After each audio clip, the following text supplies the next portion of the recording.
as a child, there were other things. Like for me, it's like I always had this thing right here. I got bit by a dog.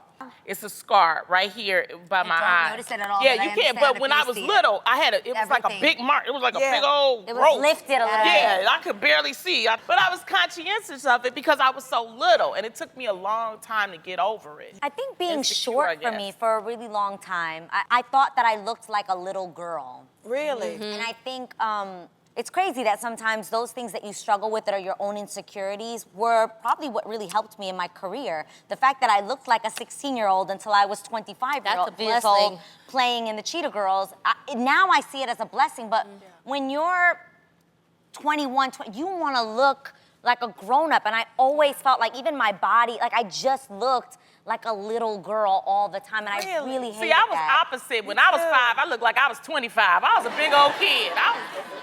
That's crazy. I look like a grown woman. I was 5-year-old. But that's a big 5-year-old. That's deep because I always wanted to be short. No way. Yes, I did. Absolutely. Like when you're the tallest person in your class, it's awkward. Yeah. Really?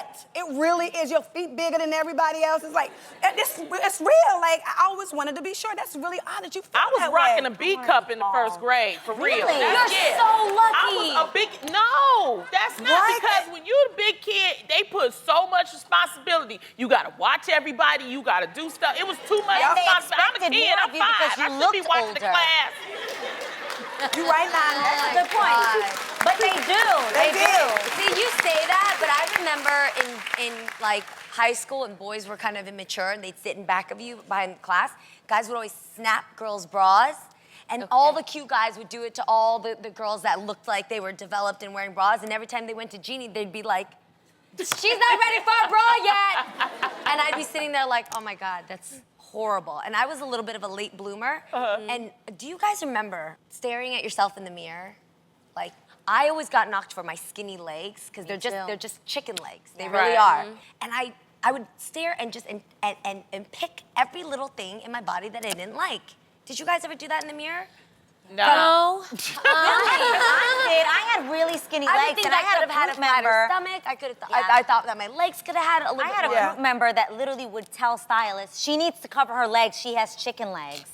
And I'll never forget June Ambrose, who's a stylist, an amazing woman, told me one day, she was dressing us, and she was like, she has legs for the runway, and defended me. And I remember in that moment, I felt so much better about my legs. But that's really nice. Guys, it takes that one person to say something to you. If you get an opportunity ever to encourage a young woman or to just say something nice anything that you find that's beautiful about a woman, I take the time to stop them and be like, girl, you've got beautiful eyes, or you have a great, because that makes such a difference. And I will never forget that. You know, growing up, what did you? I think for me, I mean, mine is a little different. It wasn't necessarily about a body type or anything, but when you grow up having someone that looks exactly like you, I think what both my sister and I struggled with growing up was the fact that people always saw us as a pair. They saw us together as one person. So Tia used to get mad at me because in high school, I used to be like, why don't you stand on that side of the campus and I stand on this side of the campus? Because